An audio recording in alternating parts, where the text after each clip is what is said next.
ॐ सहना भवतु सहनौ भुनक्तु सह वीर्यं करवावहै तेजस्विनावधीतमस्तु मा विद्विषावहै।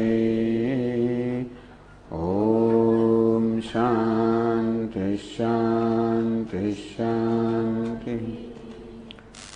विश्वं दर्पणदृश्यमाननगरे तुल्यं निजान्तर्गतं पश्यन्नात्मनि मायया बहिर्भूतं यथा निद्रया यः साक्षात् कुरुते प्रबोधसमये स्वात्मानमेवाद्वयम् तस्मै श्रीगुरुमूर्तये नमः।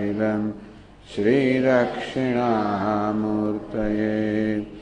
वागीशा यस्य वदने लक्ष्मीर्यस्य च वक्षसि यस्यास्ति हृदये संवित् तं नृसिंहमहं भजे। ॐ नमः परमहंसास्वादित चरणकमलचिन्मकरन्दाय भक्तजनमानसनिवासाय श्रीरामचन्द्राय विश्वसर्गविसर्गादि नवलक्षणलक्षितं श्रीकृष्णाख्यं परं धाम जगद्धाम नमामि। सच्चिदानन्दरूपाय विश्वोत्पत्त्यादिहेतवे तापत्रयविनाशाय श्रीकृष्णाय वयं नमः। यं प्रव्रजन्तमनुपेतमपेतकृत्यं द्वैपायनो विरहकातर आजुहाव पुत्रेति तन्मयतया तरवोऽभिनेदुः तं सर्वभूतहृदयं मुनिमानतोऽस्मि। संसारसागरे मग्नं दीनं मां करुणानिधे कर्ममोहगृहीताङ्गं मामुद्धर भवार्णवात्। श्रीमद्भागवताख्योऽयं प्रत्यक्षः कृष्ण एव हि स्वीकृतोऽसि मया नाथ मुक्त्यर्थं भवसागरे। मनोरथो मदीयोऽयं सफलः सर्वथा त्वया निर्विघ्नेनैव कर्तव्यः दासोऽहं तव केशव। शुकरूपप्रबोधज्ञ शास्त्रविशारद एतत्कथा प्रकाशेन मदज्ञानं विनाशय। जन्माद्यस्य यतोऽन्वयादितरतश्चार्थेष्वभिघ्नस्वराट् तेने ब्रह्महृदाय आदिकवये मुह्यन्ति यत्सूरयः। तेजो वारिमृदां यथा विनिमयो यत्र त्रिसर्गो मृषा धाम्ना स्वेन सदा निरस्तकुहकं सत्यं परं धीमहि।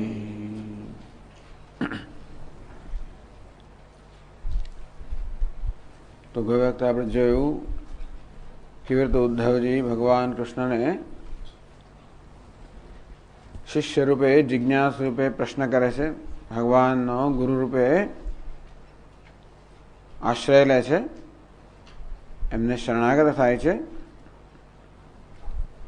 ભગવાને તો પરમ તત્વનો ઉપદેશ આપ્યો. ઉદ્ધવજી કહે છે, ભગવાન આપ તો યોગેશ છો, યોગના ઈશ્વર છો, યોગની સર્વ રહસ્ય આપનામાંથી છે. આપ યોગના ફળ પ્રદાન કરનારા છો, યોગીના રૂપમાં આપ જ છો.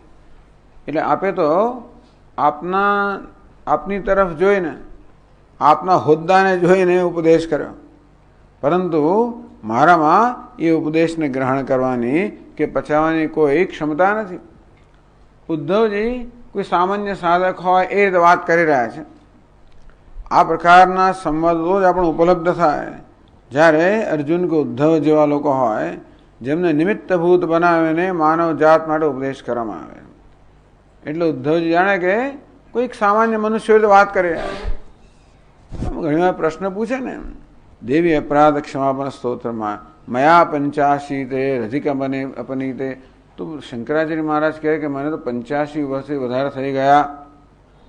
તો શંકરાચાર્ય આવું કેવી રીતે કહેવાય? આ તો કંઈક વ્યક્તિનો જાણે માત્ર એક ભાવ બતાવે છે. 85 વર્ષ સિવાય બીજી અનેક વસ્તુઓ કહે છે ત્યાં આગળ કે માં, હું તો બધા તારા બાળકોમાં સૌથી વધારે ચંચળ છું. એવું ક્યાં હતું? મેં તારી ક્યારેય પોતાનો પૂજા કરી જ નથી, એવું કંઈ છે નહીં. છતાં એવી જાતનો સાધક હોય કે ભક્ત હોય એ પ્રકારનો જાણે કે એક વેશ લે છે. તો ઉદ્ધવજી પણ કહે છે કે ભગવાન, મારામાં કોઈ યોગ્યતા નથી. હું તો અહંકાર સોહમ મમાહમેથી મૂળમતી, હું તો મૂળમતી છું. અહંકાર મમકાર આ દેહ હું છું. આ દેહ સાથે સંબંધિત બધા મારા છે. આ પ્રકારની માયાને કારણે જન્મેલા ભ્રમમાં હું તો અંદર ડૂબેલો છું. ત્વન માયા વિરચતાત્મની, આપણી માયા બધું બનાવેલું છે એમાં હું ડૂબી ગયો છું. મળે ભગવાન, અંજસા નિગતમ ભવતા યથાહમ, આપે જે મોટો ઉપદેશ કર્યો એને જે મોટા ત્યાગની વાત કરી એ ત્યાગને હું સરળતાથી સમજી શકું એ પ્રકાર ઉપદેશ કરો. તો ભગવાન કદાચ કહે કે ચાલો મેં તો તને કહી દીધું મોટી મોટી વાત, હવે તારે વિગતો જાણવી હોય તો બીજા પાસે જા.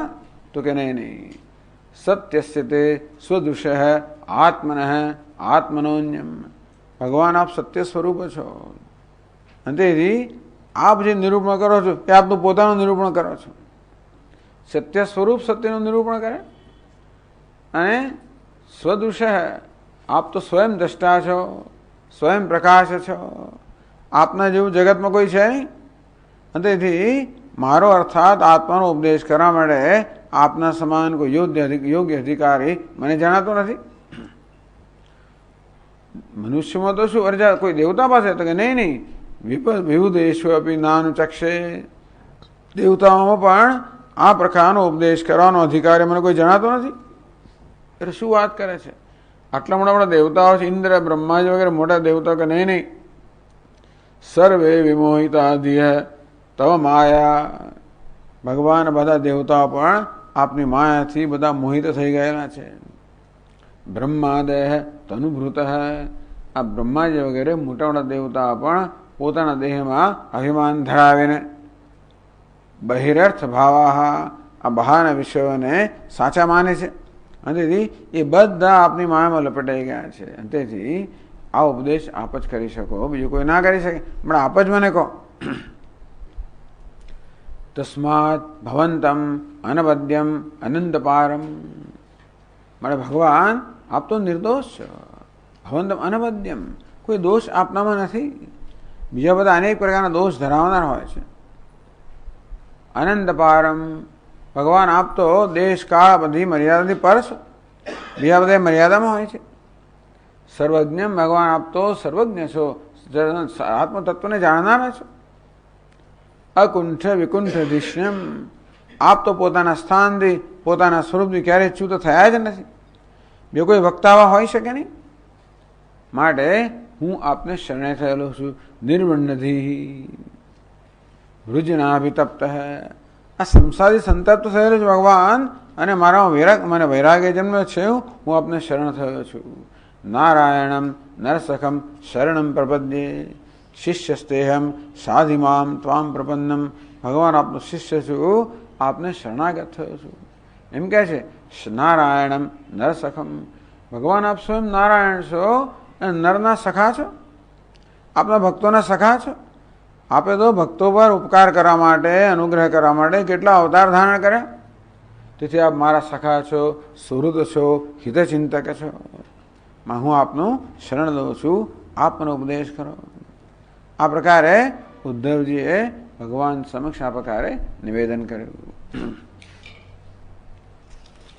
તો ભગવાન હવે પોતાનો ઉપદેશનો પ્રારંભ કરતા પહેલા પછી ભૂમિકા રચે છે. ભગવાન 74માં પાના પર કહે છે.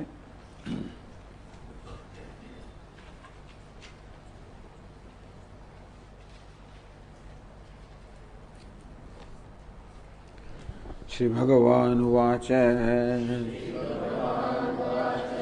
પ્રાયેણ મનુજા લોકે લોકતત્વ વિચક્ષણાઃ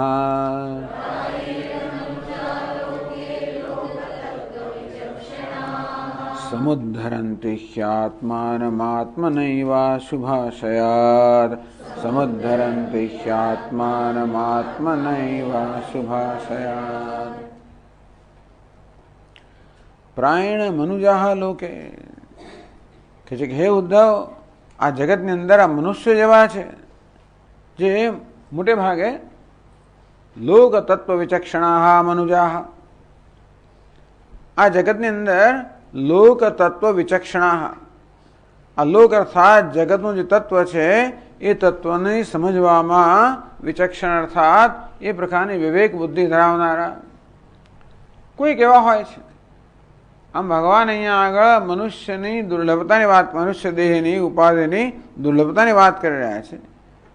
તો આ ત્રણ વસ્તુ દુર્લભ છે. મનુષ્યત્વમ, મુમુક્ષુત્વમ, મહાપુરુષ સંશય. દુર્લભમ ત્રયમેવ એતદ દેવાનુગ્રહ હેતુકમ.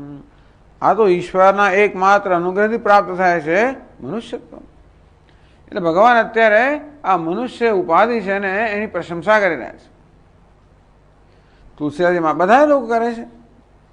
અને જેમ વિવેક છે દુર્લભમ માનુષમ દેહમ, મનુષ્ય દેહ દુર્લભ છે.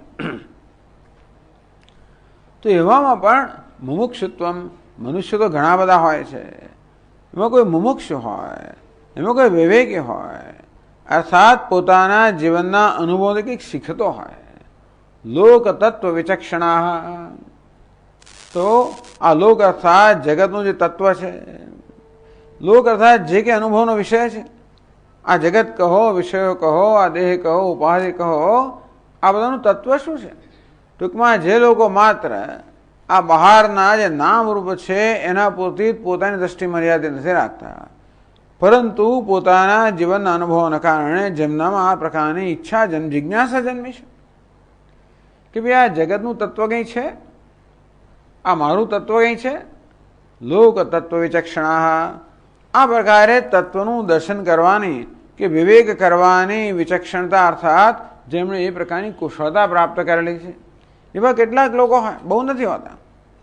પ્રાયણ એટલે મોટે ભાગે તો ક્યારેક ક્યારેક, ટૂંકમાં એ દુર્લભતા બતાવે છે.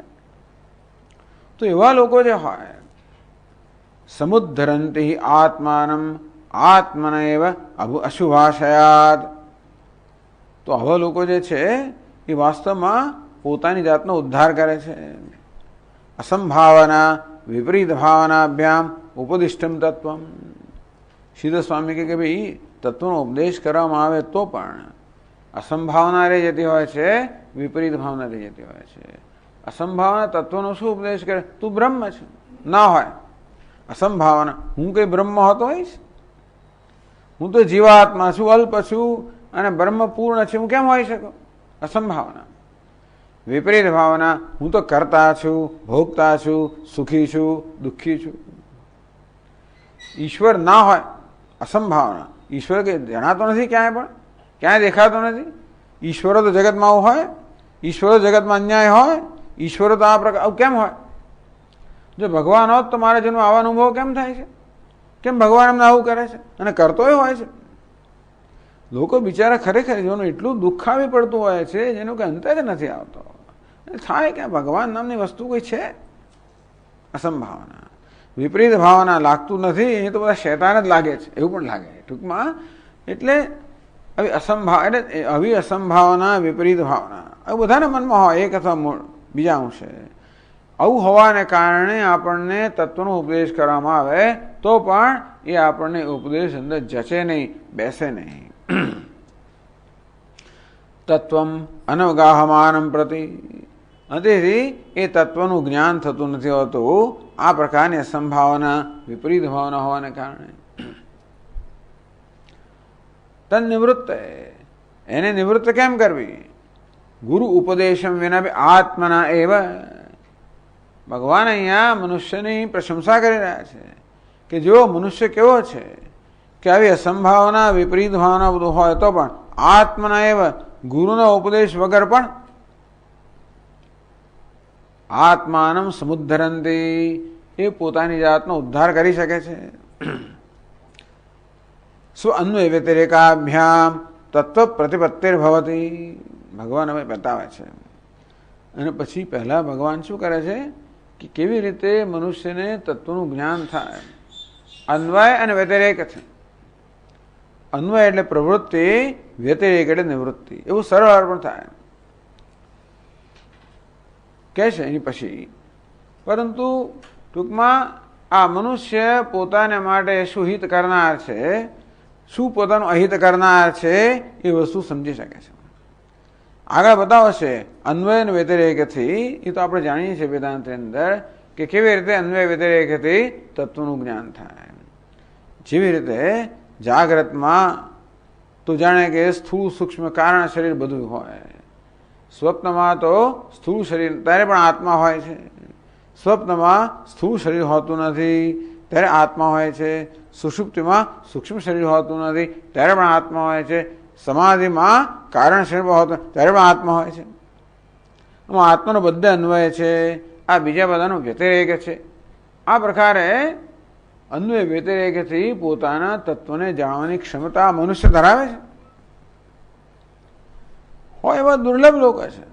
ગુરુ ઉપદેશમ વિના, ગુરુજીનો ઉપદેશ વગર પણ મનુષ્ય પોતાની બુદ્ધિથી આ પ્રકાર વિચારને પોતાની જાતનો ઉદ્ધાર કરી શકે.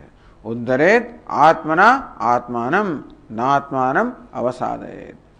ભગવદ્ ગીતામાં ભગવાને કહ્યું કે પોતે જ પોતાનો ઉદ્ધાર કરવો જોઈએ, પોતાની જાતને નીચે ન પડવા દેવી જોઈએ. વસ્તુ એવું છે ને કે મગ્નમ સંસાર વારિધો, આત્મા વિચારો આ સંસાર સમુદ્રમાં ડૂબી ગયેલો છે. અહંકાર મમકારમાં, એને કારણે વિષય વાસનાઓમાં. જો આપણે એનો ઉદ્ધાર ન કરીએ તો એ વધારે ડૂબતો જશે. આવી તકલીફ છે. એટલે ઉદ્ધરે આત્મના આત્માનમ, પોતે પોતાનો ઉદ્ધાર કરવો જ જોઈએ. અર્થાત પોતે પોતાનું હિત શેમાં છે એ સમજવું જોઈએ. કઈ વસ્તુ કરવાથી પોતાનું હિત થશે, શું કરવાથી પોતાનું અહિત થાય છે. પ્રવૃત્તિમ છે, નિવૃત્તિમ છે, કાર્યાકાર્યે ભયાભય. શું કરવું જોઈએ, શું ન કરવું જોઈએ, કઈ વસ્તુ બંધન કરનારી છે, કયું મુક્ત કરનારું છે. માણસ જરા વિચારે તો સમજી શકે કે આ જગતમાં વિષયના ભોગ બધા જે છે એ મને તાત્કાલિક સુખ આપતા જણાય છે, પરંતુ મને બંધન કરનારા છે, પરતંત્ર કરનારા છે. એનું વ્યસન થતું હોય છે, હું બંધાઈ જતો હોઉં છું. આત્મબુદ્ધિ પ્રસાદજમ, જ્યારે જે આંતરિક સુખ છે એ મને મુક્ત કરનારું છે. આમ શ્રેય અને પ્રેય બંને મનુષ્ય સમક્ષ સતત ઉપસ્થિત થતા હોય છે. તો વિપરીત્ય વિવિનક્તિ ધીર. આ શ્રેય અને પ્રેયને બરોબર સમજીને આ વિવેક પુરુષ છે બરોબર એને જુદા પાડે છે. અને શ્રેયો અભિપ્રેયસો ધીરો અભિપ્રેયસો વૃણીતે. જે વિવેક મનુષ્ય છે એ શ્રેયનો માર્ગ પસંદ કરે છે. પ્રેય અર્થાત ભલે પ્રિય જણાતું હોય, ભલે આકર્ષક જણાતું હોય, છતાં પણ આકર્ષણથી પર થઈને જે વાસ્તવમાં પોતાનું કલ્યાણ કરનારો છે એ પ્રકારનો માર્ગ આ વિવેક મનુષ્ય પસંદ કરે છે. અશુભાશયાત, અશુભ આશય. આશય એટલે કે અંતઃકરણ, એમાં જે અનેક પ્રકારની વાસનાઓ છે, રાગદ્વેષ છે. ટૂંકમાં જો આપણે પ્રયત્ન ન કરીએ તો એમ ના માનવું કે એની જાતે ઉદ્ધાર થશે. આ અશુભ વાસનાઓ છે, રાગદ્વેષ છે, વિષયના આકર્ષણ જેવી વસ્તુ છે કે વધ્યા જ કરવાની. એમ કરીને આપણને વધારે સંસારમાં ડૂબાડવાની. પણ જે લોકો લોક તત્વ વિચક્ષણા, આ રીતે આ લોકનું, જગતનું, આત્માનું તત્વ જે છે એ તત્વનો વિવેક કરવાની કુશળતા ધરાવનારા છે એ લોકો જરૂર પોતાને જે સંસારમાં મગ્ન થઈ ગયો છે આત્મા, અહંકાર મમકારમાં, રાગદ્વેષમાં જે ડૂબી ગયેલો છે, એ જુએ છે કે અવિવેકને કારણે થયેલું છે. બસ બીજું કારણ નથી. જે અનાત્મા છે એને આત્મા માનવો, આ દેહ વગેરેને આત્મા માનવો, આત્માને અલ્પ માનવો, આ જગતને સત્ય માનવું, જગતમાંથી મળતા સુખને સત્ય માનવું, એની પાછળ દોડ મૂકવી, અને ગમે તેટલા અનુભવો થાય, ગમે તેટલા ફટકા પડે, પેલો વાંદરો છોડે જ નહીં, મગફળીને છોડે જ નહીં, વાંસા પર ગમે તેટલા ફટકા પડે, તે માણસને ગમે તેટલા ફટકા પડતા પણ પેલું ના છોડે. તો વિવેકથી જોયું કે આ પકડી રાખવાના કારણે, આસક્તિને કારણે વાસ્તવમાં આ બધું થઈ રહ્યું છે. અવલોક તત્વ વિચક્ષણા, આ પ્રકારે પોતાને જીવનમાં જ અનુભવ થાય છે એ અનુભવથી શીખવું, વિવેક કરવો કે જીવનનો બે માર્ગ છે, એક શ્રેયો માર્ગ છે, બીજો પ્રિયો માર્ગ છે, એને આપણે પસંદ કરવાનો છે. અવિદ્યાયા છે વિદ્યેતિ જ્ઞાતા, એકને અવિદ્યા કહેવામાં આવી, બીજાને વિદ્યા કહેવામાં આવી. એક અવિવેકનો માર્ગ છે, બીજો વિવેકનો માર્ગ છે. તયો શ્રેય આદદાનસ્ય સાધુ ભવતી, જે શ્રેયનું પસંદ કરે છે, આ વિવેકનો માર્ગ પસંદ કરે છે, એનું જીવનનું કલ્યાણ થાય છે. ભગવાન કહે છે કે મનુષ્ય પોતા કરી શકે છે. બોલો, એ તો કહે છે આત્માના મેં આત્માના એવા, એટલે સીધે સ્વામી ગુરુ ઉપદેશમ વિના આપે. ટૂંકમાં આટલું કરવાની બુદ્ધિ મનુષ્યમાં છે કે માણસ અશુભમાંથી પોતાનો ઉદ્ધાર કરી શકે. એટલે એનો અર્થ એ થયો કે કોઈની પાસે હવે કોઈ બચાવ નથી કે અમે તો આવા જ છીએ, અમે સંસારીને અમે ફલાણ, એવું કોઈ છે જ નહીં. ભગવાને બધાને આ પ્રકારની બુદ્ધિ આપી છે. અને આ જાતનો વિવેક કરીને પોતાનો ઉદ્ધાર કરવાની બધાનું હવે કર્તવ્ય થઈ ગયું. માણસનું મૂળ કર્તવ્ય શું જીવનમાં? આ બધી ફરજો બધું બરાબર, મૂળ ફરજ કઈ? પોતાનું કલ્યાણ કરવું.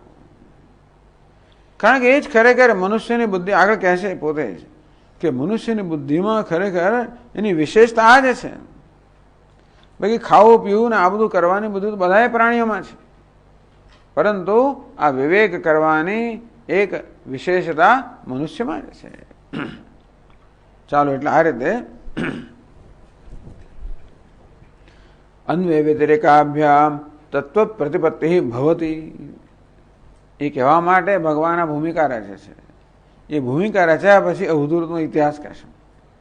આપણો ઇતિહાસ જે કહેવાના છે હવે દત્તાત્રેય અવધૂતનો, મહારાજનો, એમના 24 ગુરુઓનો, એ ઇતિહાસ કહેતા પહેલા આ ભૂમિકા રચે. શું કરવા ઇતિહાસ કહે છે? જેથી અન્વય વ્યતિરેકથી, અન્વય એટલે કે એક સાથે હોવ, વ્યતિરેક સાથે ન હોવ. તો આત્મા તો હંમેશા હોય, અનાત્મા હંમેશા ના હોય, સત્ય હંમેશા હોય, મિથ્યા હંમેશા ના હોય. આ પ્રકારે અન્વય વ્યતિરેક. તો આ હિત કરનારો, આ શ્રેય છે, આ પ્રેય છે, એ પ્રકારનો આવું બધું આપણે કરી શકીએ માટે આપણને અવધૂતનો ઇતિહાસ કહેવાના, ઉપાખ્યાન કહેવાના છે. અને એ કહેવા માટે આ ભૂમિકા રચે છે. અશુભાદ વિષય વાસનાત આત્માનમ સમુદ્ધરંતી, એ લોકો પોતાની જાતનો ઉદ્ધાર કરે છે.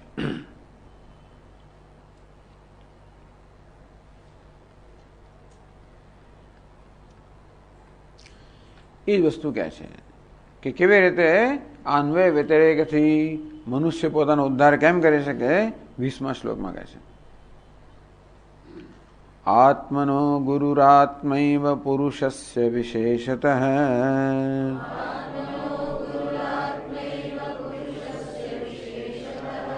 યત પ્રત્યક્ષાનુમાનાભ્યામ શ્રેયો સાવનુવિંદતે.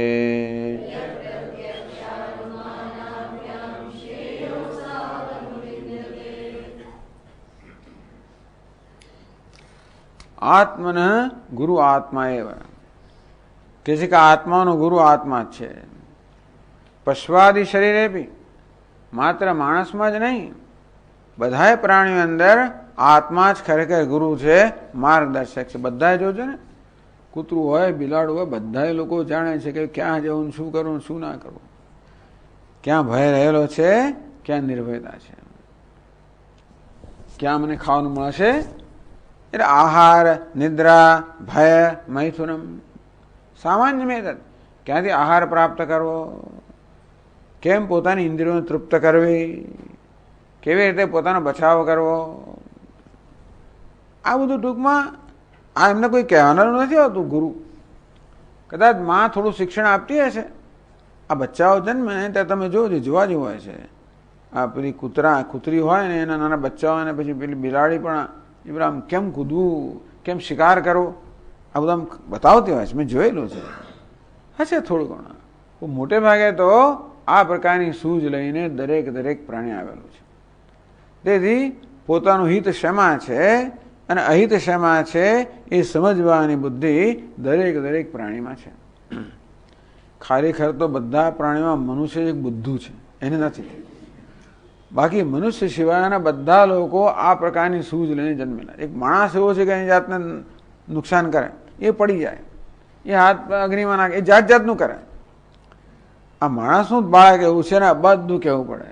કૂતરાને ના કહેવું પડે, બિલાડીને તો ક્યારે પત્તો લાગે? એમને શાળામાં જવાનો હતો, શીખવાનો તો ક્યાં પત્તો લાગવાનો હતો? સ્વામી મહારાજ કહે કે જો આ એટલે પેલી વાંદરી એટલે વાંદરાની માં એક ડાળથી બીજી ડાળ પર કૂદે, એક વૃક્ષ પરથી, તો પેલું બછુડ્યું હોય બરોબર વળગીને રહેલું હોય, એને ખબર છે, એને બે ગુરુત્વાકર્ષણનો નિયમ ખબર છે કે જો છોડીને પડ્યો તો મરી જઈશ. અને એની જો એ ના ખબર હોય તો જીવિત ના શકે ને. માણસ તો એવું છે ને કે અનેક પ્રકારનું રક્ષણ મળનારું છે. આ માણસના બાળકને તો કેટલાય વર્ષો સુધી રક્ષણ મળે છે. પેલા તો થોડા દાડા પછી છૂટા પડી ગયા, પછી પોતે પોતાની જાતનું જોવાનું હોય. અને તેથી ક્યાં શેમાં પોતાનું હિત છે એ બધું ન ખબર હોય તો ટકી જ ના શકે ને. ક્યાંથી ખાવાનું લાવવાનું, શું ખાવાનું, શું ના ખાવું, બધું જાણે. ગાય પણ જાણે શું ખાવું ને શું ના ખાવું. આ તો પેલું આપણું બાળક તો બધું મોંમાં મૂકી દે, જે હોય તો બધું પેલું ના કરે. ગાય ઘાસ જ ખાય, બીજું બધું ના ખાય. દરેક બિલાડી કૂતરું જે હોય તે ટૂંકમાં બધું ખબર પડે. એટલે આત્મને ગુરુ આત્મા એ ટૂંકમાં પ્રાણી માત્ર કહે છે કે પ્રાણી માત્રમાં આ દરેક પશ્વાદી શરીરે બી પશુ વગેરે શરીરોમાં પણ ખરેખર તો એટલે અંદરનો આત્મા એટલે આવું બધું આ મૂળ વસ્તુઓમાં એ ગુરુ છે. અર્થાત ગુરુ એટલે માર્ગદર્શક છે.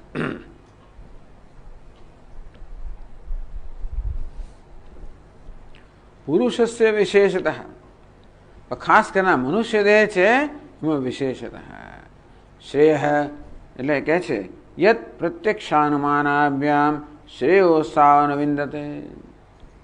યત યસ્માત કારણ કે પ્રત્યક્ષ અનુમાનાભ્યામ પ્રત્યક્ષ અનુમાનથી અસુ શ્રેય અનુવિંદતે. આ મનુષ્ય જે છે એ શ્રેય જે છે અનુવિંદતે જાણે છે, પ્રાપ્ત કરે છે પ્રત્યક્ષથી અને અનુમાનથી. પ્રત્યક્ષ જોઈએ છે ને ચક્ષુષ કૃષ્યાદિના વીર્યાદિ લક્ષણ શ્રેય.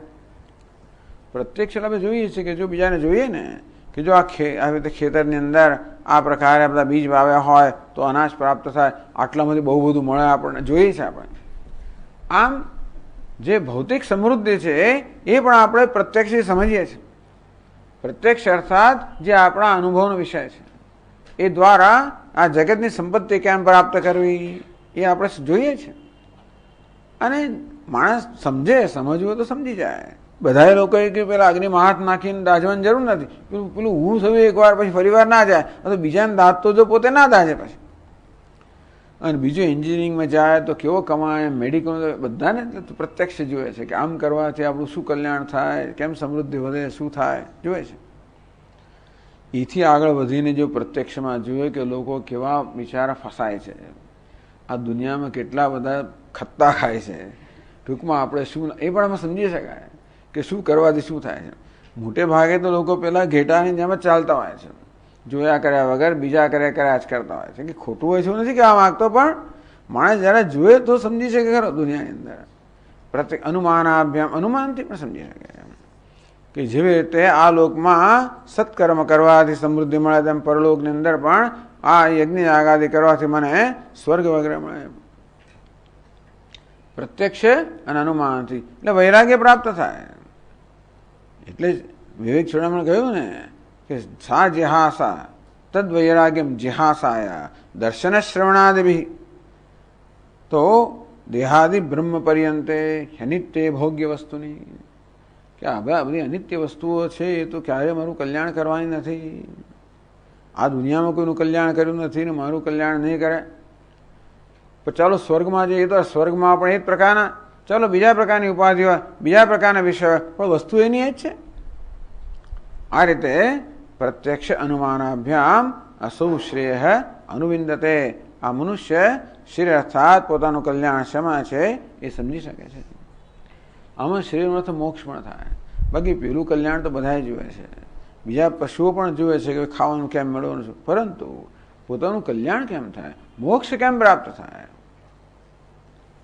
એવું વિચાર તો સમજી શકે.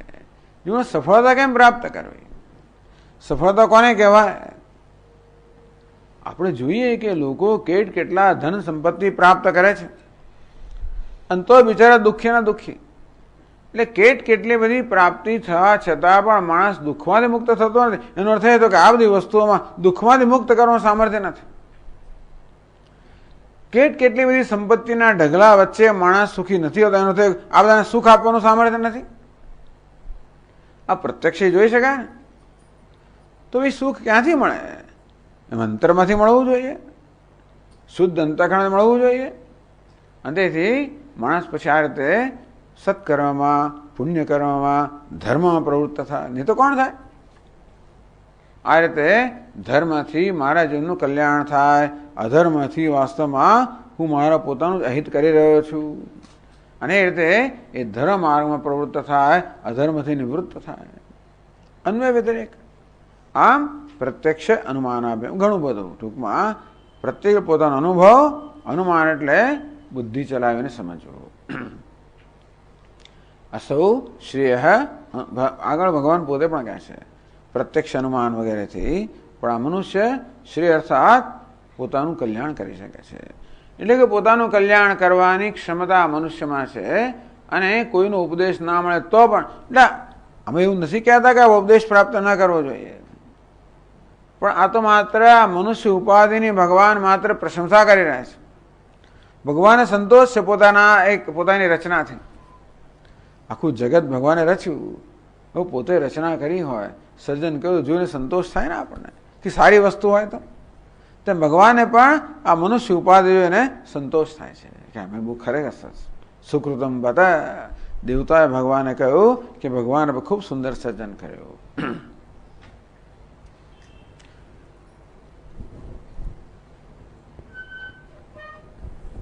તો ચાલો હવે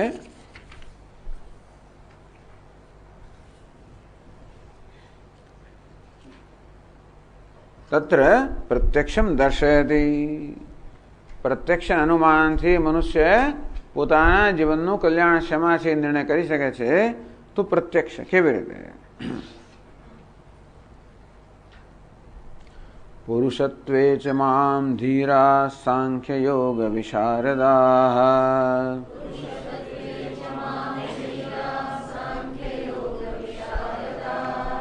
આવિસ્તરામ પ્રપશ્યન્તિ સર્વશક્ત્યુપબૃંહિતમ.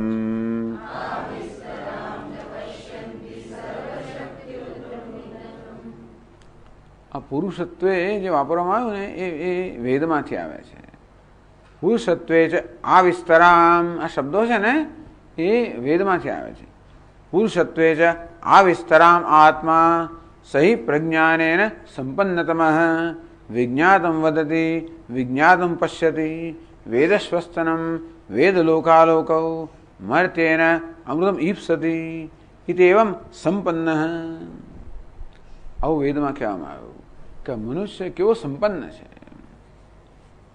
આ વિસ્તરામાં આત્મા, આ મનુષ્યમાં આ જે ચૈતન્ય છે, પરમાત્મા છે, એની સૌથી વધારે અભિવ્યક્તિ છે. આમ તો આ જગતમાં પરમાત્મા જ અભિવ્યક્ત થઈ રહ્યો છે. આ દરેક નામરૂપ વાસ્તવમાં અસ્થિભાવી પ્રિય અર્થાત સચ્ચિદાનંદ પરમાત્માને અભિવ્યક્ત કરનારું માધ્યમ જ છે. આ જડ વસ્તુમાં પરમાત્મા છે, પણ એની અભિવ્યક્તિ બહુ જ આપણે આમ દેખાવી નથી હોતી. આપણે જલ્દી આ નોંધ લેવા એવું નથી હોતું. બહુ સૂક્ષ્મ બુદ્ધિવાળો હોય અને બધું બહુ વિવેક કરી તો એને દેખાય અસ્થિભાતી, બાકી ના દેખાય. ધીમે પછી આ પરમાત્માની અભિવ્યક્તિ વધતી જાય છે. આ જડમાં માત્ર અસત કે છે એ પ્રકારે જ અભિવ્યક્તિ થાય છે. પછી આ વૃક્ષ વનસ્પતિમાં ભગવાનને કંઈક થોડીક ચેતનતા પણ અભિવ્યક્ત થાય છે. પછી આ પશુઓમાં વગેરેની અંદર એ ભગવાનની સત્શક્તિ ચિત્ત શક્તિ વધારે પ્રગટ થાય છે. અને મનુષ્યમાં એની આનંદ શક્તિ. એક મનુષ્ય એવો છે જે પોતાના અંતઃકરણને શુદ્ધ કરે તો આનંદ સ્વરૂપ પરમાત્માને પામી શકે. અને આ રીતે આ મનુષ્ય ઉપાધિ એવી છે કે જેમાં સત ચિત્ત અને આનંદ આ ત્રણની શ્રેષ્ઠ અભિવ્યક્તિ છે. એમાં ખાસ કરીને બુદ્ધિની કુશળતા. આમ જોવા જઈએ તો પ્રાણી માત્રમાં ભગવાને બુદ્ધિ મૂકેલી છે. આગળ કહ્યું તે પ્રમાણે આહાર, નિદ્રા, ભય, મૈથુન આ પ્રકારના પોતાના જે આવેગો છે એને કેમ તૃપ્ત કરવા એ પ્રકારની સૂઝ બધા પ્રાણીમાં છે. પણ આ વિસ્તાર મનુષ્યમાં બહુ મોટી સૂઝ મૂકી છે. એટલે કે આ ચૈતન્ય જે છે કે બુદ્ધિ છે એનો ઉત્તમ વિકાસ થયેલો છે. એટલે આપણે કહીએ ને કે ઉત્ક્રાંતિના બધા ક્રમની અંદર મનુષ્ય સૌથી વધારે ઉત્ક્રાંત એટલે સૌથી વધારે ઉન્નત થયેલો છે, ઉન્નતિ પામેલો છે. સહી પ્રજ્ઞાનેન સંપન્નતમ. એ જ તમે વિચાર કરો, આજે જ મેં વાંચ્યું છાપાની અંદર માણસો શું શું કરે છે, બુદ્ધિ શું ચાલે છે માણસોની. ક્યાંક ઇંગ્લેન્ડની અંદર કઈ જગ્યાએ આ પેલા કોઈ વૈજ્ઞાનિક છે, આ મુસલમાન છે, એની ટીમે આખી એ લોકોએ શું કર્યું, આ માણસના પેલા એમાંથી પેલી સ્ટેમ સેલ લે એના બોન મેરોમાંથી, અને પછી પેલા ઘેટાની અંદર, ઘેટા હોય ને, ઘેટાની અંદર જે એટલે જે ગર્ભવતી ઘેટું હોય એનો જે ગર્ભ હોય એની અંદર આ સ્ટેમ સેલ છે એને ઇન્જેક્ટ કરાય. એ પેલા ઘેટાના શરીરમાં પ્રસરી જાય. એને કારણે પછી એ ઘેટાના પેલા ગર્ભનો જેમ જેમ વિકાસ થતો જાય તેમ તેમ ધીમે ધીમે આ મનુષ્યની બધી જે કોષ છે ને એના જુદા જુદા અંગોની અંદર પણ વ્યાપતા થાય, વ્યાપક. એટલે પછી જ્યારે ઘેટું જન્મે ને ત્યારે એના બધા જે અંગો હોય કે એના બધા જે ઇન્દ્રિયો જેમ કે લીવર હોય, આ હાર્ટ હોય, આ ફેફસા હોય, આ બધામાં મનુષ્યની પેલા બધા કોષ આવી ગયા. એટલે ટૂંકમાં એનો ઉપયોગ આપણે મનુષ્યના શરીરમાં કરી શકીએ. એટલે એવો દિવસ, એટલે કહે છે એવો દિવસ બહુ દૂર નથી જ્યારે દુકાનો મળે છે તમને લીવર મળે, જોઈએ તો લીવર બધું મળે છે. કારણ કે અહીંથી 10 અંશ એ પેલો 10 અંશ જ માત્ર બોન મેરો કાઢે તો કેટલાય બધા ઘેટાઓના શરીરમાં ઇન્જેક્ટ કરી શકે. એટલે કેટલાય ઘેટાઓ જન્મે એ બધા આ જ મનુષ્ય પાછો. આ મનુષ્યમાં જે પ્રકારની સેલ છે એ પ્રકારની સેલ ધરાવનારા અવયવવાળા કેટલાય ઘેટા જન્મે. એક ના ચાલે તો બીજું, બીજું ના ચાલે તો ત્રીજું. કેટલાય હજારો દર્દીઓ રાહ જોઈ રહ્યા છે કે અમારા માટેનું આ પેલું લીવર કોણ ફલાણું કઈ બધું ટ્રાન્સપ્લાન્ટ કરવાનું હોય, બગડી ગયું, કિડની હોય વગેરે. નવી નવી જાત જાતની શું માણસ વિચારી નથી શકતો, શું શું વિચારેલું છે, ક્યાંનો ક્યાં પહોંચી ગયો છે. આકાશમાં ક્યાંનો ક્યાં પહોંચી ગયો, પૃથ્વીના પેટાળમાં પહોંચી ગયો, ક્યાં નથી પહોંચ્યો, શું શું એને નથી સર કર્યો. ઓહો. અને તેથી આ પ્રકારે બુદ્ધિનો વિકાસ કહો એ મનુષ્યમાં સર્વશ્રેષ્ઠ છે, શંકા જ નથી, શંકા જ નથી. એમ કહીને ભગવાન કહી રહ્યા છે કે ભાઈ આપણે બહુ ખરે આપણી જાતને ભાગ્યશાળી માનવા જોઈએ. કારણ કે બળે ભાગ માનુષ્ય તને પાવા, મહાન ભાગ્યશાળી આપણે હોઈએ તો જ આ મનુષ્ય દેહ પ્રાપ્ત થાય. વિજ્ઞાતમ વદતી. આ બોલવાની શક્તિ મનુષ્યમાં જ છે, આ વાણી બીજે ક્યાંય નથી. જે પોતે જાણે છે, જાણવું એક વસ્તુ છે, પણ જે પોતે જાણે છે એને બરોબર શબ્દમાં પ્રગટ કરવું. એ પોતાનું જ્ઞાન છે પેલા વિચારના સ્તરે એ પ્રગટ થાય, પછી શબ્દના સ્તરે, અને પછી બોલાય. વિજ્ઞાતમ વદતી. પોતે જાણે છે એ બોલી શકે, અર્થાત પોતાના વિચારો બીજાને પહોંચાડી શકે છે. કૂતરા બિલાડા પહોંચાડે તો ભસી ભસીને આમ તેમ થોડું ઘણા પક્ષીઓ કરતા હોય છે, પણ બહુ છે. એમની ચેતનતા છે એનો વિકાસ અત્યંત અલ્પ છે. ત્યારે માણસ તો સૂક્ષ્મમાં સૂક્ષ્મ અને ગંભીરમાં ગંભીર આ વિચાર કરો. શું આપણી બધી આ બધા શાસ્ત્રોની આખી પરંપરા છે આ કેમ થઈ શક્યો, આ બધું કેમ કરી શક્યા હોત આપણે. આ ભાગવતકારે કેવું તો પોતાના વિચારો આમાં પ્રગટ કર્યા. આ ટીકા કરો વળી એના વિચારો પાછા બધા એને વિસ્તાર કરે, પછી એમ કરીને ત્યારે આપણને આ બધું પ્રાપ્ત થાય. અને તેથી જે પોતે જાણે છે એમાં ઘણીવાર તો તત્વ એવું હોય છે જે ખરેખર શબ્દની મર્યાદા પર, તો પણ આ શબ્દને મનની મર્યાદા પર જે તત્વ છે એને પણ પ્રગટ કરવાની ક્ષમતા મનુષ્યમાં છે. વિજ્ઞાતમ વદતી, ટૂંકમાં અર્થસભર શબ્દો દ્વારા એ પોતાનું જ્ઞાન છે વ્યક્ત કરે છે. વિજ્ઞાતમ પશ્યતી, પોતે જાણે છે, જુએ છે, અર્થાત પોતાના મનમાં જે પ્રકારની કલ્પના હોય એવું સર્જી પણ શકે છે. સ્વસ્તરમ વેદ, એ આવતીકાલને જાણે છે. આવતીકાલે શું કરવું એનો નિર્ણય આજે કરી શકે છે. એવું ના હોય કૂતરા બિલાડા પછીની ક્ષણે શું કરે નિર્ણય નથી કરતા. બીજા બધા જીવોમાં તો મનમાં જે પ્રકારનો આવે એ પ્રકારે લોકો વર્તે. બસ ચાવી ચડાવેલા રમકડાની જેમ. સ્વામીજીની ભાષામાં પ્રોગ્રામ્ડ, જેવી રીતે પેલી એક પૂતળી હોય કે ઢીંગલી હોય એને પ્રોગ્રામ કરી હોય એ પ્રકારે, કે મોટર હોય, મોટર ગાડીને પ્રોગ્રામ કરી હોય પેલું રમકડું એ પ્રમાણે ચાલે. અને તેથી એને ચાલુ કરો એટલે દોડવા માંડે. અથડાય સાંઈ મીત અથડાય તરત જમણી બાજુ જાય, અથડાય જમણી બાજુ જાય, ડાબી બાજુ ના જાય. જે પ્રકારે પ્રોગ્રામ કર્યું એ પ્રકારે ટૂંકમાં બાકીના બધા જીવો તો છે એ પ્રોગ્રામ પ્રમાણે જ ચાલે. જ્યારે મનુષ્ય કેવો છે જે પોતાનો પ્રોગ્રામ બનાવી શકે, અંદર જે પ્રોગ્રામ છે એમાં ફેરફાર કરી શકે, અંદરની વાસનાઓમાં ફેરફાર કરી શકે, પોતાની વિચાર પદ્ધતિમાં ફેરફાર કરી શકે, પોતાની જીવન રીતિમાં ફેરફાર કરી શકે, પોતાના રાગ દ્વેષથી પર થઈ શકે, ઘણું થઈ શકે. સ્વામીજી ક્યારે પણ પ્રકૃતિ બદલાય? જરૂર બદલાય. સ્વભાવ બદલાય. આ રાગ દ્વેષ ક્યારે જાય? જરૂર જાય. આ બધું કરવાની ક્ષમતા મનુષ્યમાં છે. સ્વસ્તરમ વેદ, વેદ લોકાલોકો, આ લોકને, પરલોકને, સ્વર્ગને, નરકને બધાને જાણે છે.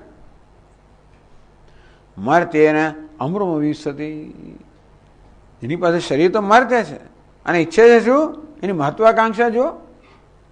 આ માણસની મહત્વાકાંક્ષા કેવી છે?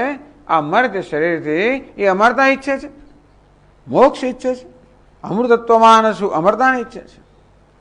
અખંડ મહારાજ કહે કે ખોટો સિક્કો આપીને સાચી વસ્તુ મેળવવા ઈચ્છે છે. આ ખોટો સિક્કો છે, મર્ત્ય વસ્તુ, છતાં પણ એ કેવો છે બુદ્ધિશાળી. આવી રીતે અંતેથી ભગવાને ધ્યાન રાખવું પડે આનું બરાબર, કે આ શું નહીં કરે, શું કરશે. એવમ સંપન્નતમ, આ પ્રકારે મનુષ્ય જે છે એ બુદ્ધિથી ચેતનતાથી સંપન્નતમ સર્વશ્રેષ્ઠ સંપન્ન છે. અત ઇતરેશામ પશુનામ અશનાયા પીપાસેવ અભિજ્ઞ વિજ્ઞાતમ, બિચારા પશુઓ જે તો માત્ર ભૂખ અને તરસ, આહાર નિદ્રા વગેરે જાણતા હોય, બીજું કંઈ જાણતા નથી. એટલે આ શ્લોકમાં આ પુરુષત્વે અને આ વિસ્તરા, આ બે શબ્દો જે છે ને એ પ્રયુક્ત થયા એ પેલી શ્રુતિમાંથી આવે છે. પુરુષત્વ એટલે શું? ખરેખર પુરુષે એમ કહેવું જોઈએ.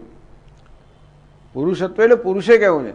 પુરુષત્વે છે મામ ધીરા, આ પુરુષ અર્થાત મનુષ્યોની પ્રાપ્ત થયો ત્યારે મામ ધીરા. ધીર કોને કહેવાય? કોઈ સમાધિ સંપન્ન, આ શમદમાં ધરાવનારા કહો. ધીરા વિવેકિન, જીવનમાં વિવેક કરનારા કહો. શ્રેયો હિ ધીર અભિપ્રેયસો વૃણીદે, કઠોપનિષદ કહે કે આ ધીર પુરુષ, વિવેક પુરુષ તો આ પ્રેય ગમે તેટલું આકર્ષણ કરનારું હોય એને છોડીને શ્રેયની પસંદગી કરે છે. ધીરા. સાંખ્ય યોગ વિશારદા, પાછું અમારે જે ધીર, ટૂંકમાં એક વસ્તુ આપણે પ્રાપ્ત કરવાની જીવનમાં એ છે ધૈર્ય. આમ ધૈર્ય એનો અર્થ એવો થાય કે કોઈ સંજોગોમાં આપણે નિરાશ ના થઈ જઈએ, કોઈ સંજોગોમાં આપણે નાસીપાસ ના થઈ જઈએ. ગમે તેવા સંજોગો આવે તો પણ આપણા નિશ્ચયને જાળવી રાખીએ, આપણો ઉત્સાહને જાળવી રાખીએ, એ પ્રકારની વસ્તુનું ધૈર્ય કહેવાય. માણસ તો દુઃખમાં નહીં સુખમાં ધૈર્ય ગુમાવી બેસે છે. હૃષ્ટો ધ્રુપ્યતે, ધ્રુપતો ધર્મમ અતિક્રામતે. માણસ ખૂબ આનંદમાં આવી જાય ને તો પછી એનામાં દર્પ ઘમંડ ઉત્પન્ન થાય, અને જેમ તેમ કરવા માટે તમે જોજો, માણસ ઘણા હર્ષમાં આવી જાય ને તો એનું વર્તન બહુ વિચિત્ર થઈ જાય, અને દુઃખમાં આવે તો બિચારો ફસાડાય પડે. સુખ સમયમાં છે કે ન જવું, દુઃખમાં હિંમત હારવી, એમ ધૈર્ય. સુખ સમયમાં છકી ના જવું, દુઃખમાં હિંમત ના હારવી. બીજો સામાન્ય માણસ જેમાં ધૈર્ય નથી એ તો સુખમાં છકી જાય, દુઃખમાં હિંમત આવી જાય. ધીરાહ અથવા શમદમાદિ સંપન્ના, જે લોકોને પોતાના મન પર પ્રભુત્વ છે, જે લોકોને પોતાની ઇન્દ્રિય પર કાબુ છે, એને ધીરાહ કહેવાય. અથવા વિવેકિનઃ, જે લોકો જૂનો વિવેક કરી શકે, શ્રેયનો પ્રેયનો વિવેક કરી શકે, આત્મા અનાત્મા વિવેક કરી શકે. ધીરાહ. સાંખ્ય યોગ વિશારદાહ, સાંખ્ય અને યોગ શબ્દનો પ્રયોગ કરવામાં આવે. આ તો આવવાનું જ પુરાણોમાં. એટલે વેદાંતની લોકો સાંખ્યનો તો શું કરે? શ્રવણ અને મનન. એટલે ત્યાં 13મા અધ્યાયમાં ભગવાને કહ્યું ને કે ભાઈ ધ્યાન એના આત્માની પશ્યંતી કેચિદ આત્માનમાત્મા અન્ય સાંખ્ય ને યોગેન. એ સાંખ્ય યોગ શબ્દ આવે એટલે તરત વેદાંતી લોકો જરા સાવધ થઈ જાય. સાંખ્ય એટલે આત્મના પુરુષ પ્રકૃતિ વિવેક, આત્મનાત્મ વિવેક. ટૂંકમાં સાંખ્ય એટલે આત્મનાત્મ વિવેક કરવાની ક્ષમતા હોય, શાસ્ત્રનું શ્રવણ જેણે કર્યું હોય, મનન કર્યું હોય, એને સાંખ્ય કહેવાય. એટલે યોગી લોકો શું કે ખબર છે? આ વેદાંત એટલે માત્ર ખાલી સાંખ્ય જ. પછી તમે યોગથી આ બધી વસ્તુ જ્યારે ખરેખર કરો ત્યારે જ તમને જ્ઞાન થાય, બાકી કશું ના થાય. આ તો ખાલી પોપટના બોલવા જેવું છે. પણ જ્યારે ખરેખર તો એ અંદર ઉતરે ત્યારે એનું નામ યોગ. યોગશાસ્ત્ર એટલે સાંખ્ય અને યોગ. સાંખ્ય છે આપણને વિવેક શીખવાડે છે. શાનો વિવેક? પુરુષ અને પ્રકૃતિનો, આત્મ અનાત્મનો વિવેક શીખવાડે, જે આપણે શ્રવણ અને મનન દ્વારા જાણીએ. યોગ એટલે નિધિધ્યાસન, એ વસ્તુને ભાઈ આત્મસાત કરવી, એમાં નિષ્ઠા પ્રાપ્ત કરવી. સાંખ્ય યોગ વિશારદા એટલે ધીરાનો અર્થ એવો કર્યો. આવું કોણ કરી શકે? ધીરાહ સમાધિ સંપન્ના. શમ હોય, દમ હોય, શ્રદ્ધા હોય તો શાસ્ત્રનું શ્રવણ થાય, તો મનન થાય, તો બધા સંશય વગેરે દૂર થાય. અને તો પછી ચિત્તની એકાગ્રતા હોય તો યોગથી આપણે એ તત્વને આત્મસાત કરીએ, એમાં નિષ્ઠા પ્રાપ્ત કરીએ. ધીરાહ સાંખ્ય યોગ વિશારદાહ આ વિસ્તરામ પ્રપશ્યંતી. ભગવાન કે મારા દર્શન કરી શકે છે? બહુ સ્પષ્ટતાથી દર્શન કરી શકે છે. એ હું કેવો છું? સર્વશક્તિ ઉપબ્રહ્મિતમ મામ. ભગવાન કે આ દેહમાં આવે ને હું તો અંદર જકડાઈ ગયેલો છું. ભગવાને આ દેહનું સર્જન કર્યું. તત્સૃષ્ટવા તદેવાનુપ્રાવિશત, પ્રવેશ કર્યો. શિવ થકી અનેક રસ લેવાને શિવ થકી જીવ થયો. ચાલો, અનેક રસ લેવા માટે શિવમાંથી જીવ થયો. ભાઈ ભૂલી ગયો પાછો. અને સર્વશક્તિ ઉપબ્રહ્મિતમ, આ ઈચ્છા શક્તિ, ક્રિયાશક્તિ, જ્ઞાન શક્તિ, એમાં હું જોડાઈ ગયો. અર્થાત પોતાને જ્ઞાતા માને છે, પોતાને કર્તા માને છે, પોતાને ઈચ્છુક માને છે. આવું થઈ ગયું. ટૂંકમાં આત્મા પોતાને કેવો માને છે? હું જ્ઞાતા છું, કર્તા છું, ભોગતા છું. આ પ્રકારે જ્ઞાન શક્તિ, ક્રિયાશક્તિ, ઈચ્છા શક્તિમાં અહંભાવ ધરાવવાને કારણે સર્વશક્તિ ઉપબ્રહ્મિતમમાં. ભગવાને આ દેહરૂપી ઉપાધિમાં પ્રવેશ કરીને જો પોતાનું જ્ઞાન જાળવી રાખ્યું હોત તો બહુ સરસ થઈ ગયું હોત. અભિનેતા ભલે ભિખારનો વેશ લે, પણ જ્યાં સુધી એને પોતાના સ્વરૂપની સભાનતા, તેની વાત એ વેશ અને આનંદ ભલે રડતો દેખાતો હોય, ગમે તે કરતો દેખાતો હોય, બિચારો ઠંડીમાં ઠૂઠવાતો હોય, પછી ભાઈ ફૂટપાથ પર સૂતો હોય, ભૂખ્યો, બધું ભલે હોય, જાત જાતનું રડતો હોય, ગાતો હોય, બધું કરતો હોય, આપણે દયા આવે નહીં. પછી તો એનો આનંદ લઈ રહ્યો છે. કઈ જાણે છે કે આ મિથ્યા છે. તે રીતે ભગવાને પણ આ દેહમાં આવીને જાણતો કે ભાઈ આ ક્રિયાશક્તિ, ઈચ્છા શક્તિ, જ્ઞાન શક્તિ તો આ દેહમાં છે, ઉપાધિમાં છે, અને હું તો એનો ઉપયોગ કરનાર છું, એનાથી ભિન્ન છું, તો વાંધો નહીં. પરંતુ સર્વશક્તિ ઉપબ્રહ્મિતમ, આ શક્તિઓમાં એક થઈ ગયો. તે પોતાને કર્તા, ભોગતા, જ્ઞાતા માને છે. એટલા માટે જુદો કરવાની જરૂર છે. સાંખ્ય યોગ વિશારદાહ. જ્યારે શાસ્ત્રનો શ્રવણ કરીએ, મનન કરીએ કે ભાઈ નહીં, મનોબુદ્ધિ અહંકાર ચિત્તાની નાહમ. આ મન, બુદ્ધિ, અહંકાર, ચિત્ત હું નથી. હું જ્ઞાનેન્દ્રિયો નથી, કર્મેન્દ્રિયો નથી, આ નથી, તે નથી. કોણ છું ત્યારે? ચિદાનંદ રૂપ શિવોહમ શિવોહમ. આ પ્રકારે આત્મા જે વાસ્તવમાં આ ઉપાધિમાં અહમ ભાવને કારણે મમ ભાવને કારણે જાણે કે ઉપાધિ જેવડો બની ગયો છે, એમાં ભળી ગયો છે. જેવી રીતે અગ્નિ પેલા લોખંડમાં વ્યાપ્ત થઈને અગ્નિ લોખંડ એક બની જાય અને આગનો ગોળો બની જાય, તેવી રીતે આ ચૈતન્ય ઉપાધિ પરસ્પર તાદાત્મ્યને કારણે એક બની ગયા જણાય છે. તેથી એને જુદા કરવા. સર્વશક્તિ ઉપબ્રહ્મિતમમાં ધીરાહ આવિસ્તરામ પરિપશ્યંતિ. ભગવાન કે જે ધીર મનુષ્યો છે, સાંખ્ય યોગમાં વિચક્ષણ છે, એ લોકો મને સ્પષ્ટ રૂપે મારા સારી પરિપશ્યંતિ ધીરાહ, એને સારી રીતે મને જોઈ શકે છે. આ બધું મનુષ્યમાં શક્ય છે. આ તો ભગવાન આ મનુષ્ય ઉપાધિ જે છે એની પ્રશંસા કરી રહ્યા છે.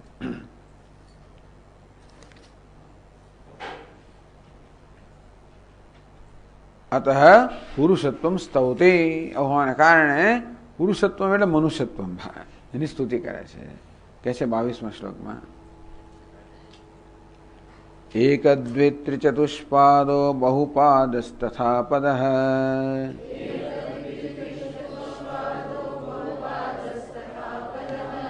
બહ્વયઃ સન્તિ પુરસૃષ્ટાસ્તાસાં મે પૌરુષી પ્રિયા.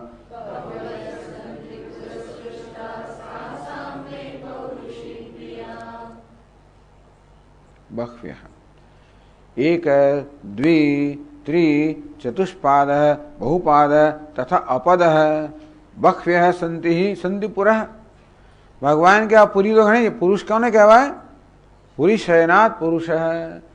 આ પુરીમાં ઉપાધિરૂપી પુરીમાં નિવાસ કરનારને પુરુષ કહેવાય. એટલે ખાલી આ દેહની અંદર જ નહીં, કોઈ પણ દેહની અંદર ભગવાન જે ચૈતન્ય છે એને પુરુષ કહેવાય. ભગવાન કેમ અનેક પ્રકારના પૂર, અનેક પ્રકારના નગરો રચેલા છે. એક પાદ વાળું. કેટલાક જીવો કેવા છે? એક પગ ધરાવનારા છે. દ્વિ બીજા કેટલા છે? બે પગ ધરાવનારા છે. ત્રિ ત્રણ પગ ધરાવનારા. ચતુષ ચાર પગ ધરાવનારા. બહુ અનેક પગ ધરાવનારા. અપાદ અપદ એકેય પગ વગરના. થોડાક તો આપણે જાણીએ છીએ, એટલે કાન ખજૂરા વગેરે અનેક બધા પદ ધરાવનારા હોય છે. આ સાપને ભુજંગ કહે છે, કારણ કે એ તો એનું શરીર અથવા તો પોતાના પેટથી ચાલનારો છે, બરાબર છે. એટલે સાપને કોઈ પગ તો ચાલે, પગ વગેરે ચાલે પાછો, તો પેટથી ચાલનારો કહો. આ વૃક્ષોને એક પગ કહેવાય કદાચ. વૃક્ષો જે છે એક જ પગવાળા કહેવાય. બીજા બધા મનુષ્ય બે પગવાળા કહેવાય. ત્રણ પગવાળા હશે ક્યાંક. 6 પગવાળા છે. કોણ છે ખબર છે? ષટપદ ભ્રમર 6 પગવાળો છે. 8 પગ ઓક્ટોપસ 8 પગવાળો. ઘણા બધા આવા હોય છે. ભગવાન કે આવું તમે ઘણું રચેલું છે. 84 લાખ યોની ભગવાને રચેલી છે. કારણ કે માણસ એવા જાત જાતના કર્મ કરતો હોય છે કે એ કર્મનું ફળ ભોગવવા માટે આ એક યોની પર્યાપ્ત નથી. 84 લાખ યોની રચી છે. બહ્વ્યઃ સંતિ પુરઃ. આ પ્રકારે જગતની અંદર અનેક બધા પૂર છે, અનેક ઉપાધિઓ છે. તાસામ મે પૌરુષી પ્રિયા. પૌરુષી પુહુ પ્રિયા. એ બધામાં જે આ પુરુષ અર્થાત મનુષ્યની ઉપાધિ છે ને, બહુ મને પ્રિય છે. ટૂંકમાં આ મનુષ્ય દેહ ભગવાનને બહુ પ્રિય છે. એ જરા જાણવા, એ ધ્યાનમાં રાખવા જેવું છે કે આપણે ભગવાનને પ્રિય છીએ. ભાઈ, આમ તો ભગવાન બધાએ પ્રિય હોય, બધાએ સંતાનો છે એના, એટલે પ્રાણી માત્ર, પણ છતાંય ભગવાન પોતે જ કહે છે કે આમાં જે મનુષ્ય છે એ મને સૌથી પ્રિય. તો દેવતાઓ કરતા પણ આમાં બધામાં દેવતા પણ આવી જ ગયા ને. આ બધા અનેક પગવાળા જે કંઈ દેવતાઓ જે બધા બધામાં આવી ગયા, છતાં બધામાં મને આ મનુષ્ય ઉપાધિ બહુ પ્રિય છે. યતઃ સર્વલક્ષણ સંપન્ન પુરુષ. કાકા પુરુષ જે છે, મનુષ્ય છે, સર્વલક્ષણ સંપન્ન. પુરુષાદ સાધકત્વાત પ્રિયા. આ પુરુષ જેવો છે જે મોક્ષ પ્રાપ્ત કરી શકે, અર્થાત પોતાના જીવનના પુરુષાર્થને સિદ્ધ કરી શકે. એક મનુષ્યમાં જેવો છે. મુમુક્ષુત્વમ મનુષ્યમાં જ હોય. પછી અર્થ જ્ઞાન પ્રાપ્તિ દ્વારા, કર્મયોગ ભક્તિયોગ બધા દ્વારા મનુષ્ય પોતાનું કલ્યાણ કરી શકે. એક માણસ જ એવો છે જેનામાં મહત્વાકાંક્ષા છે, બીજે કાંઈ મહત્વાકાંક્ષા નથી.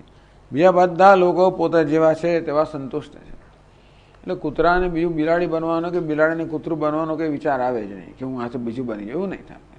ગધેડાને એમ કોઈ ડફણા પડેલા હું ઘોડો બની જાઉં, એવો એને વિચાર આવે જ નહીં. એક માણસ જ એવો છે જેને થાય મહત્વાકાંક્ષા જ ધરાવનારો છે. આ મહત્વાકાંક્ષા ખરેખર બાંધનારી પણ એ જ ખરી, ના હોત તો આપણું પત્તો જ ના લાગે ને. જો મહત્વાકાંક્ષા ના હોત તો માણસે આ બધો વિકાસ કેમ કર્યો હોત? એક એક શાસ્ત્રો તમે જુઓ, વૈદિક શાસ્ત્ર જુઓ ને પછી પેલું શું કહેવાય ખગોળ શાસ્ત્ર અને ભૂગોળ શાસ્ત્ર, એક એકમાં કેટલી બધી ઉન્નતિ કરી છે. ક્યાંથી જાણ્યું એને આ બધું? આ બધા ગ્રહોની આવી અસર થાય ને પેલા ક્યાંથી લઈ આવ્યો? આટલી બધી ઔષધિઓની દરેકની આપણા પર શું અસર થાય ને શું ફાયદો થાય ને ભગવાને ક્યાંથી ને? આ ઔષધિ તો ખરી, એને ઉકાળો તો આમ થાય ને પેલું કોઈ પછી એ ઔષધિ તો જુદી, પરંતુ એનો પ્રયોગ કેમ કરવો? એને ઉકાળીએ તો શું થાય અને પેલા આમ ભેગીર તો શું થાય? ક્યાંથી જાણ્યું એને બધું? આ રીતે ખરેખર બુદ્ધિનો જો વિકાસ જોઈએ તો મનુષ્યમાં છે, પણ એમાં સૌથી વધારે મહત્વની વસ્તુ કઈ છે કે પોતાના જીવનનું કલ્યાણ કરી શકે છે, અર્થાત એ પરમ પુરુષાર્થ મોક્ષ પ્રાપ્ત કરી શકે છે. એ મનુષ્ય ઉપાધિની વિશેષતા છે. ભગવાન કહે કે મને પ્રાપ્ત કોઈ જ કરી શકે, એક મનુષ્ય જ કરી શકે.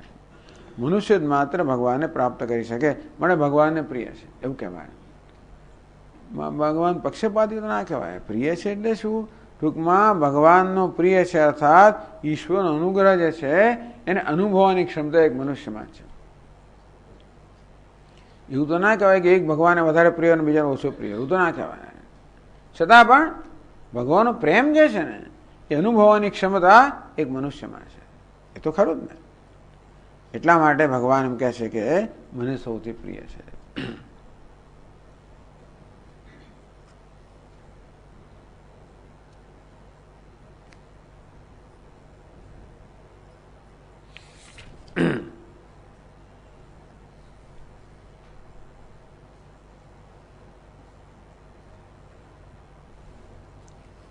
તો કેવી રીતે આ મનુષ્ય પોતાનું કલ્યાણ સાધી શકે એ વાત 23મા શ્લોકમાં કરે છે. અત્ર મામ માર્ગયન્ત્યદ્ધા યુક્તા હેતુવિરીશ્વરમ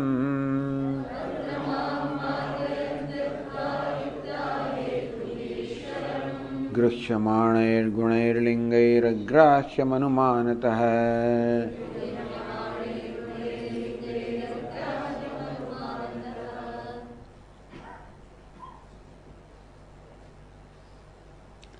તો જો અત્ર એટલે ક્યાં? અત્ર પૌરુષ્યામ પુરી.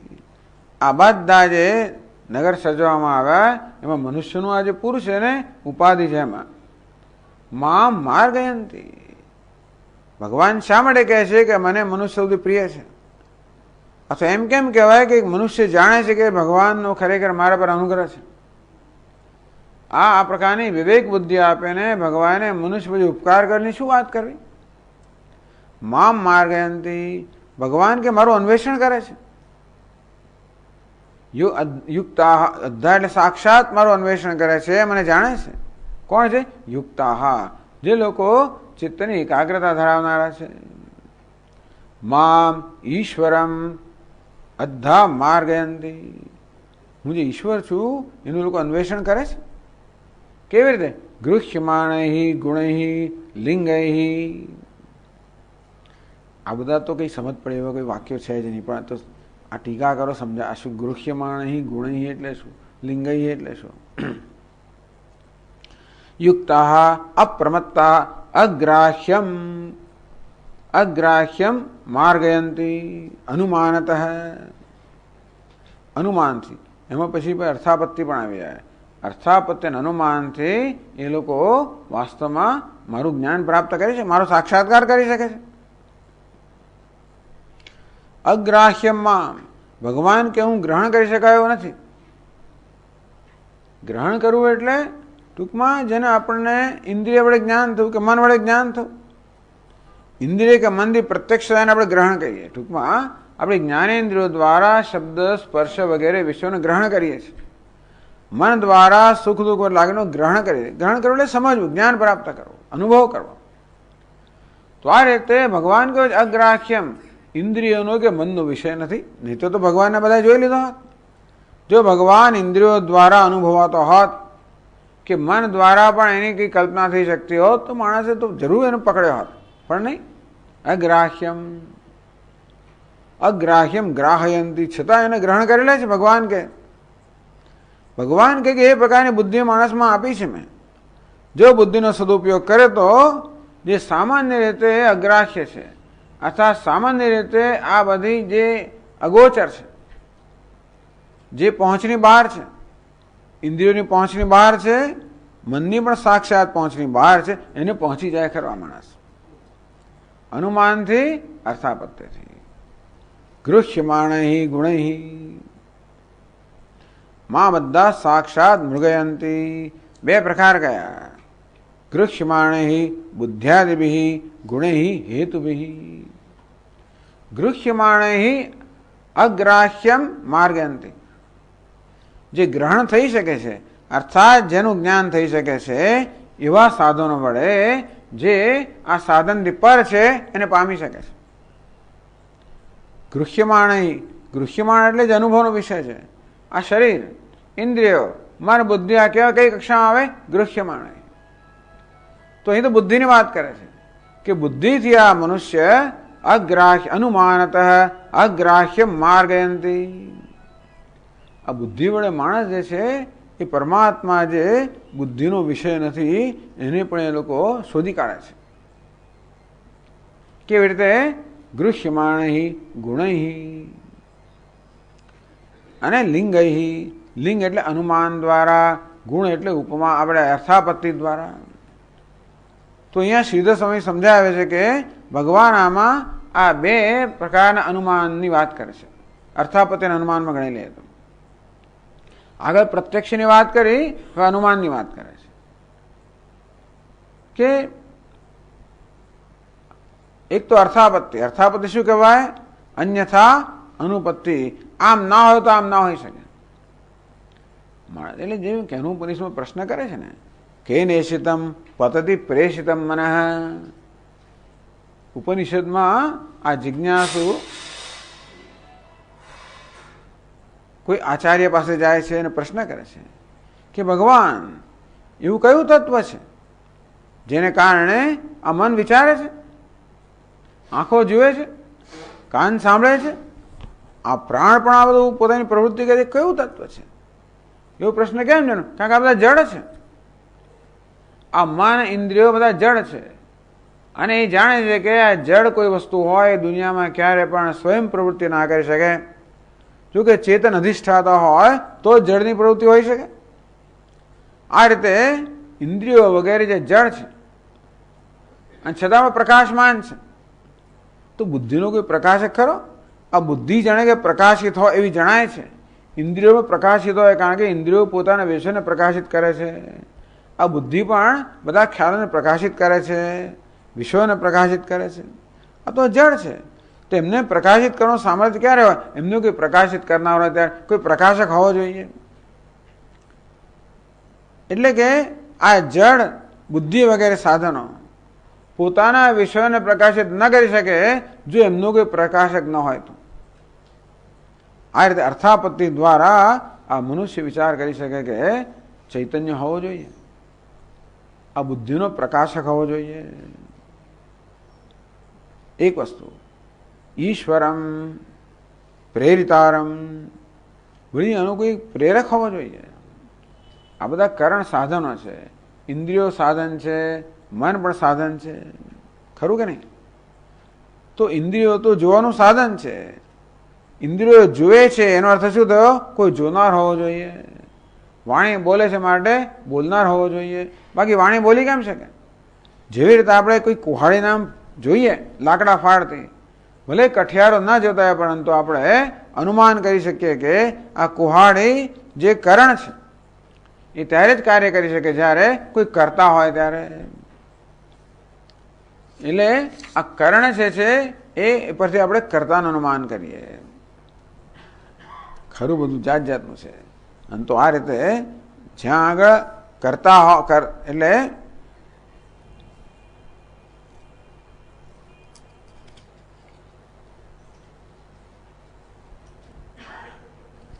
હા, યત્ર યત્ર કારણત્વમ તત્ર તત્ર કર્તૃ પ્રયોજત્વમ. જ્યાં પણ કોઈ કારણ હોય, સાધન હોય, જેમ કે કુહાડી, એ કામ કરતી હોય સમજવું કે કોઈ કઠિયારો હોવો જ જોઈએ. તેમ આંખો શું છે? સાધન છે, જુએ છે. એનો થઈ થયો કે આંખોનો પ્રયોજક, પ્રેરક કોઈ હોવો જોઈએ. વાણીનો પ્રેરક કોઈ હોવો જોઈએ, મનનો પ્રેરક હોવો જોઈએ. આ રીતે બે રીતે આપણે આત્માનું અનુમાન કરી શકીએ. એક તો આ બધી ઉપાધિ જડ છે, એ ચેતનની સન્નિધિ વગર ક્યારે પણ ચેતન ના હોઈ શકે. માટે આ ચેતન ઉપાધિને, આ જડ ઉપાધિને ચેતનતા પ્રદાન કરનાર, એમને પ્રકાશ પ્રદાન કરનાર, એમનો પ્રકાશક હોવો જોઈએ.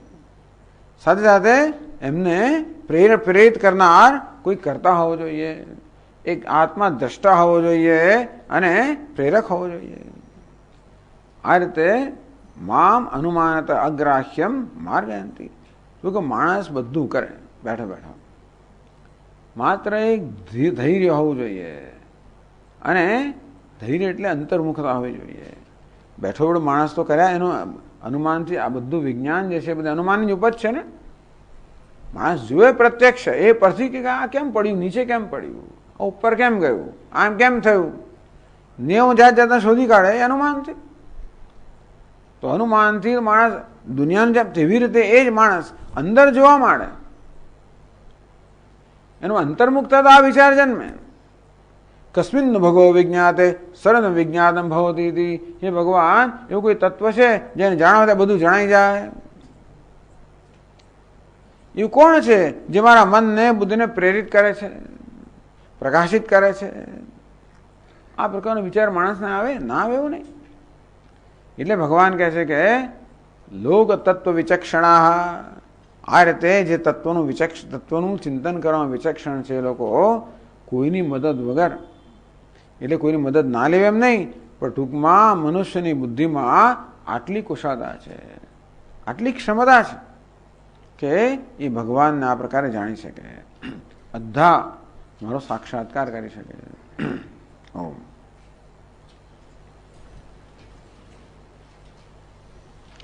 ઓમ પૂર્ણમદ પૂર્ણમિદં પૂર્ણાત પૂર્ણમુદચ્યતે પૂર્ણસ્ય પૂર્ણમાદાય પૂર્ણમેવાવશિષ્યતે. ઓમ શાંતિ શાંતિ શાંતિ. સચ્ચિદાનંદરૂપાય વિશ્વોત્પત્યાદિહેતવે તાપત્રય વિનાશાય શ્રીકૃષ્ણાય વયં નમઃ.